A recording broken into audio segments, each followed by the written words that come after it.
Bila ng mga pagulan kanina umaga, may ilan tayong kababayan ang nagtungo sa Manila North Cemetery. Inaasahan daw kasing dumagsa ngayong araw ang mga maglilinis ng puntod lalo't ito ang huling araw para payagan ito. Balita hatid ni Haji Rieta. Hanggang ngayong araw na lang papayagang makapaglinis ng puntod sa loob ng North Cemetery. Kaya naman asahan ang pagdagsa ng tao rito ngayong araw. Alas 4 pa lang ng madaling araw, dumating na si Aling Luzta na galing pa ng Camarin, Caloocan. Inagahan daw nila ang pagpunta sa sementeryo dahil ayaw nilang masabay sa dagsa ng maglilinis mamaya. Dala nilang mga pintura para sa nicho ng kapatid na pumanaw nitong nakaraang buwan. Kasi pagka medyo tanghali na kami, matraffic at saka mahirap na rin pumasok. Mas mabuti yung mas maaga. Maaga rin kami makakauwi.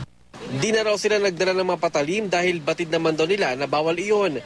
Dahil inaasahang dagsang darating ngayong araw, may mga nakastandby ng barikada at may fire truck na rin. Ang ilang tindahan naman ng bulaklak, nakapwesto na sa labas ng sementeryo. Haji Rieta, GMA News.